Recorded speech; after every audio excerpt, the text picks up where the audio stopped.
Greater Visakhapatnam mayor పీఠం దక్కేదెవరికి? ఇవాళ జరిగే అవిశ్వాస తీర్మానంలో గేమ్ చేంజర్ ఎవరు కానున్నారు? మ్యాజిక్ ఫిగర్పై కూటమిలో ఉత్కంఠ పెరుగుతుంటే వైసీపీ తాను జారీ చేసిన విప్పుపై ఆశలు పెట్టుకుంది. మరోవైపు ఇన్ని రోజులు క్యాంపుల్లో ఉన్న కార్పొరేటర్లు నగరానికి చేరుకుంటున్నారు. నెల రోజుల ఉత్కంఠకు మరికొద్ది గంటల్లో తెరపడనుంది. రాష్ట్రంలోని అతిపెద్ద మున్సిపల్ కార్పొరేషన్ విశాఖపై ఆధిపత్యం ఎవరిదో తేలిపోనుంది. ఓవైపు మ్యాజిక్ ఫిగర్ 74 దాటేశామని కూటమి ప్రకటించుకుంటోంది.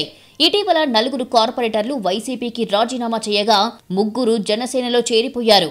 మాజీ మంత్రి అవంతి శ్రీనివాస్ కుమార్తె ప్రియాంక సైతం కూటమి వైపు మొగ్గు చూపుతున్నారు. మరోవైపు మలేషియా క్యాంపు నుంచి వచ్చే కార్పొరేటర్లను నేరుగా భీమిలి రిసార్ట్కు తరలిస్తోంది. అక్కడి నుంచే ప్రత్యేక బస్సు ఏర్పాటు చేసి నేరుగా కౌన్సిల్ సమావేశానికి రప్పించాలి అనేది టీడీపీ ఆలోచన. ఎవరు ఎన్ని ప్రయత్నాలు చేసినా మేయర్ పీఠం కూటమి కైవసం కావడం ఖాయమనే ధీమా ఎమ్మెల్యేల్లో కనిపిస్తోంది. అవిశ్వాసానికి సమయం సమీపించడంతో క్యాంపుల్లో ఉన్న కార్పొరేటర్లు విశాఖ చేరుకుంటున్నారు. వీరిని ప్రత్యేక బస్సుల్లో కౌన్సిల్ సమావేశానికి తీసుకొచ్చేలా ఏర్పాట్లు చేసుకున్నారు. నమస్తే, అస్సలాముఅలైకుం. మీ లలిత జ్యువెలరీ ఈ నెల 19వ తేదీన సికింద్రాబాద్ కొస్తోంది. లలితాలోనే కొనాలని చెప్పడం లేదు, కంపేర్ చేయమంటున్నాను. ఎక్కడ డబ్బులు ఆదా అయితే అక్కడే కొనండి. Kingsway RP road Secunderabad. బంగారు నగలపై తరుగులో 2% 3% తగ్గింపు. వజ్రాభరణాలు క్యారెట్ కు 6,000 తగ్గింపు. క్వాలిఫై అయిపోతాం ఈజీగా.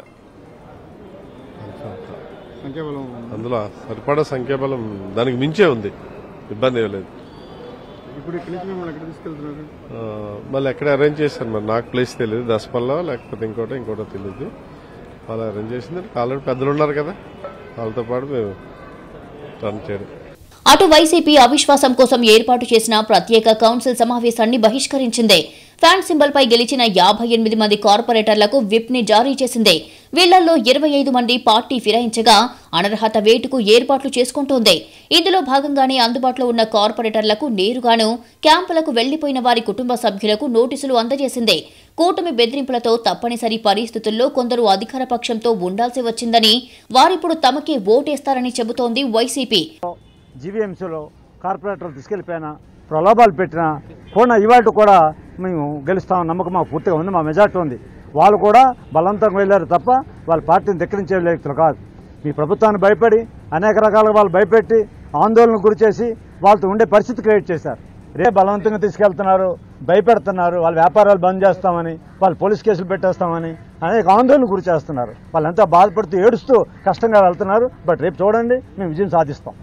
అవిశ్వాసంపై వైసీపీ కూటమి పార్టీలు ప్రతిష్టకు పోవడం, సంఖ్యాబలం విషయంలో ఊగిసలాట కొనసాగుతున్న పరిస్థితుల్లో ప్రత్యేక కౌన్సిల్ సమావేశానికి కట్టుదిట్టమైన ఏర్పాట్లు చేశారు అధికారులు. కేవలం కార్పొరేటర్లు, ఎక్స్ అఫీషియో సభ్యులు మినహా ఇతరులెవరూ జీవీఎంసీ చుట్టుపక్కల లేకుండా చర్యలు తీసుకుంటోంది. 300 మందికి పైగా పోలీసులను భద్రతకు వినియోగించనున్నారు.